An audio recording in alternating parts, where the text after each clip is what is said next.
पावसाळा उघडला की मांदेशकडून येणारं मेंढरांचं कळप सगळ्या रस्त्याने म्या म्या करीत ओरडत पळताना दिसायचे। त्यांच्या मागे काही अंतरावर कसोट्या घातलेल्या धनगरीन बायका घोड्यांना बांधलेली दोरी हातात धरून मागे चालायच्या। घोड्यांवर कपड्याची गठुडी, भांडी कुंडी, कोंबड्या आणि त्यात बांधलेलं एखादं तहाणं पोरगं हमखास लोंबकळताना दिसायचं।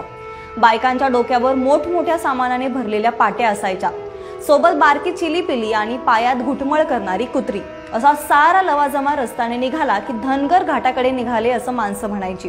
त्या मेंढरांच्या कळपातले काही कळप सह्याद्रीचा घाट पार करून खाली उतरायचे, तर काही कळप घाटावरच थांबायचे। या सर्वांचे मार्ग आणि थांबण्याची गावं ठरलेली असायची। त्यातील 2-4 कळप गावात उतरायचे। यात एक मुख्य कळप असायचा, तो बिरोबा धनगराचा। बिरोबा धनगर मानदेशी धनगर, अंगात फाटका सदरा, धोतर, डोक्यावर लाल रंगाचं सदैव गुंडाळलेलं मळकट कापड, गळ्यात पितळेसारखी दिसणारी एक कसलीशी डबी, ती पण काळ्या धाग्यात लोंबणारी, आणि उजव्या हातात फरशी कुराड आणि डावा हात वळवून मागे धरलेली एक बांबूची लांबलचक काठी। अशा पोशाखात न चुकता दरवर्षी बिरोबा धनगराचं गावात आगमन व्हायचं। कोण होता बिरोबा धनगर? काय होती त्याची व्यथा? बिऱ्या धनगराने लांडगा छाटला म्हणे, खरंय का? येऊ घातलेल्या धनगर आरक्षणाचा फायदा बिरोबा सारख्यांना नेमका मिळणार आहे का? तर याच काळाबरोबर हरवलेल्या बिरोबा धनगराविषयी संपूर्ण माहिती आपण या व्हिडिओमध्ये पाहणार आहे। तेव्हा जागचं कुठेही न हलता हा व्हिडिओ शेवटपर्यंत बघा। त्याचबरोबर आपण बापू बिरू वाटेगावकर यांच्या जीवनावरही एक व्हिडिओ आणला होता, ज्याला खूप कमी दिवसात तुम्हा प्रेक्षकांच्या प्रेमामुळे आणि भरभरून प्रतिसादामुळे 1 मिलियन क्रॉस केले। जर हा व्हिडिओ कोणी पाहिला नसेल तर व्हिडिओची लिंक डिस्क्रिप्शन बॉक्समध्ये दिली आहे, जरूर बघा। नमस्कार, मी मयुरी।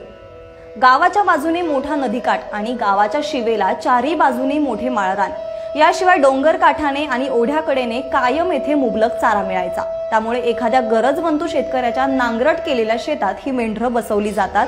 आठवडाभर त्याच शेतात जागा बदलून बदलून मेंढरं बसवली जातात। आठवड्यात ते शेत लेंड्या मुताच्या खत्याने असं खतून जातं की वर्षभर त्या वावरात हिरवगार पीक फुलून येतं। एखाद्याची बाबळ सावळायला आली की तो मालक बिरोबा धनगराकडे गेलाच पाहिजे। बिरोबा बाभळीवरचे काटे चुकवत सरासरा वर चढायचा, वाकडे तिकडे झालेले हिरवेगार डहाळे तोडून खाली टाकायचा। खाली शेळ्या मेंढ्या जमलेल्या असायच्या, फांदी खाली पडली रे पडली की शेळ्या मेंढ्या भुकेने त्या फांदीला लगडायच्या। इतर धनगर आणि बायका त्या सगळ्या शेळ्या मेंढ्यांच्या वाट्याला याव्यात यासाठी साऱ्या बांधावर पसरून टाकत। डहाळीच्या बाभळीच्या शेंगा खाण्यासाठी मेंढरांची झुंबड उडायची। कोवळ्या लूस शेंगाचा बघता बघता सुपडा साफ व्हायचा।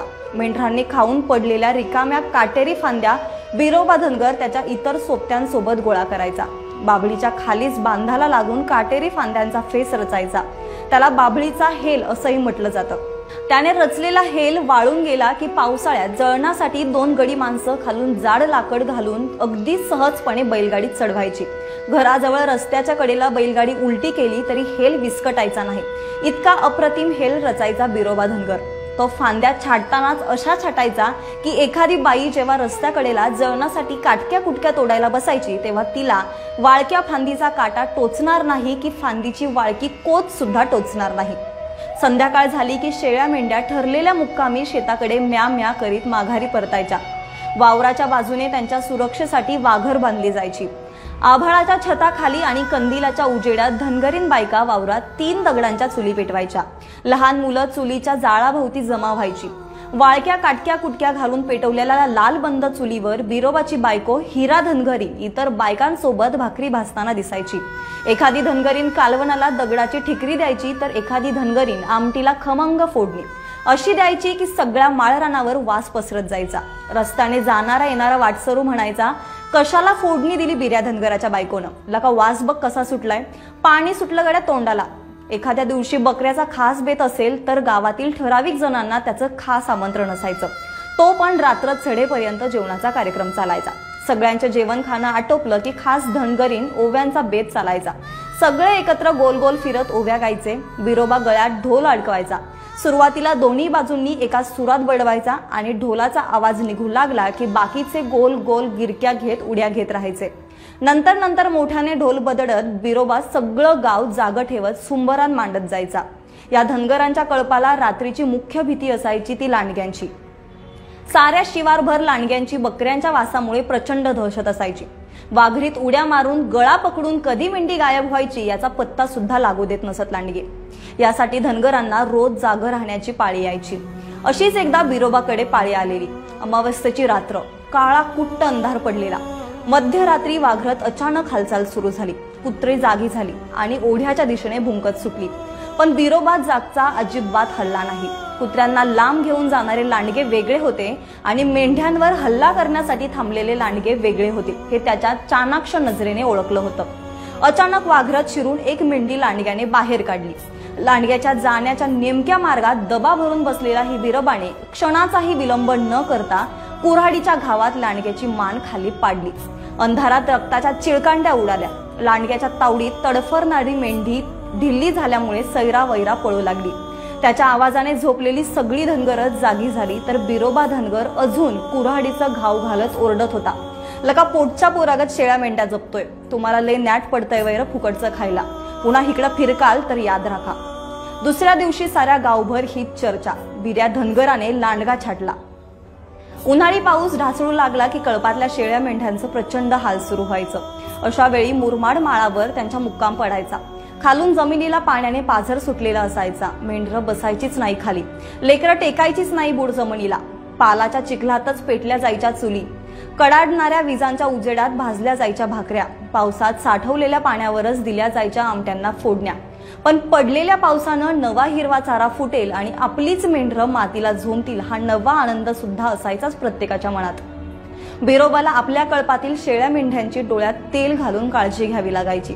जर डोळा चुकवून कोणाच्या शेतात मेंढ्या गेल्या आणि पिकांचं नुकसान झालं तर त्याची भरपाई धनगरांनाच द्यावी लागायची। कधी कधी एखाद्याचा मार खावा लागायचा, तर कधी एखादा शेतकरी त्याच्या हातातली कुऱ्हाड अथवा लांब काठी हिसकावून घ्यायचा। एखाद्या प्रसंगी या मेंढक्यांना कोंडवाड्याची ही पायरी चढावी लागायची, पण पंच कमिटी बसायची, यात अंतिम निर्णय यायचा। यात नुकसान झालेल्या शेतकऱ्याच्या रिकाम्या वावरात 2-4 दिवस फुकट मेंढरं बसवावी लागायची।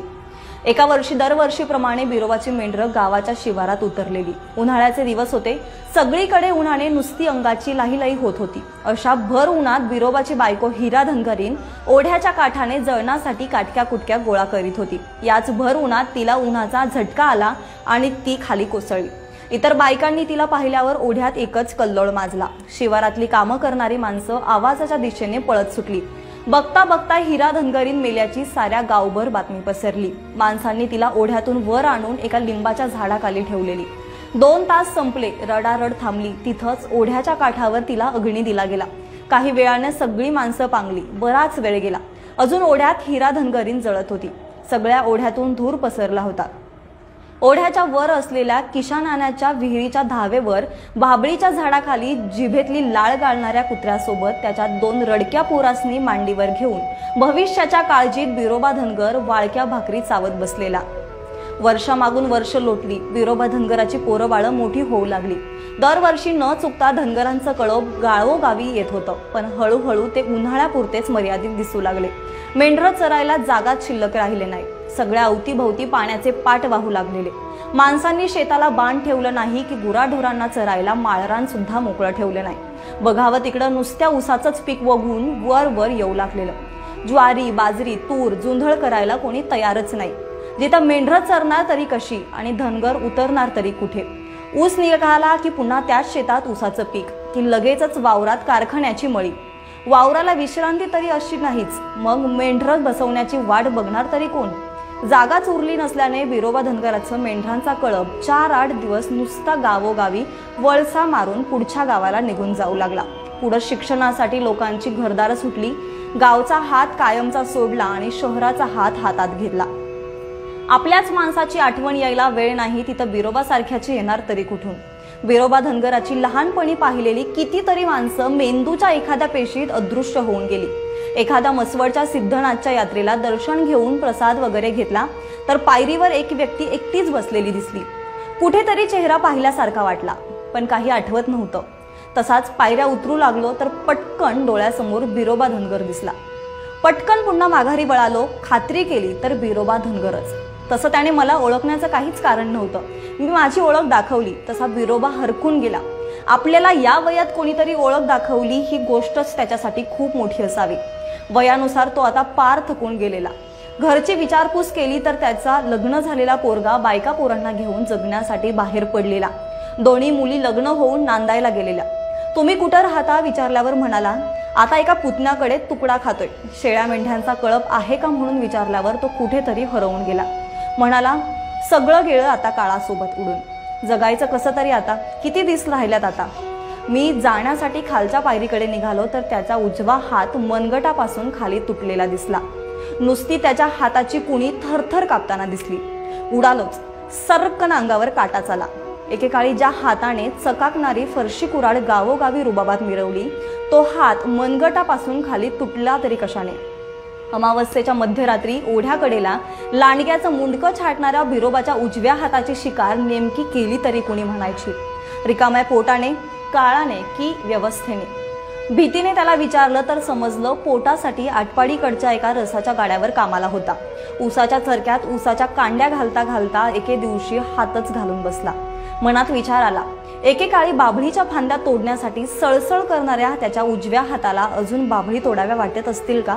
त्या थरथर कापणाऱ्या हाताच्या तुटक्या कुणीला अजून वादळ वाऱ्यात न विस्कटणारी फेराटी रचावी वाटत असेल का.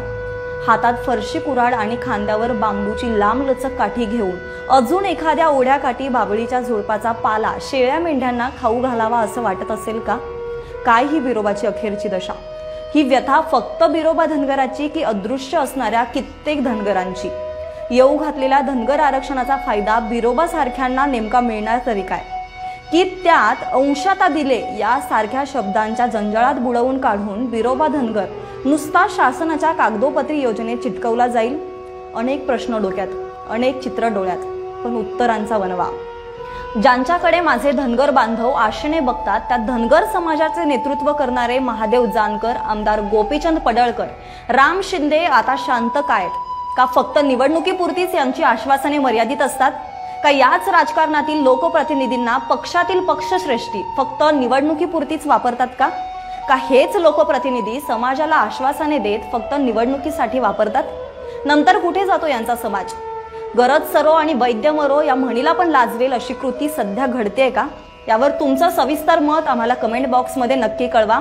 आणि हो, हा व्हिडिओ जर तुम्ही फेसबुकवर बघत असाल तर पेजला लाईक करा, फॉलो करा आणि जर यूट्यूब चॅनलवर पाहत असाल तर चॅनलला सबस्क्राईब करायला अजिबात विसरू नका.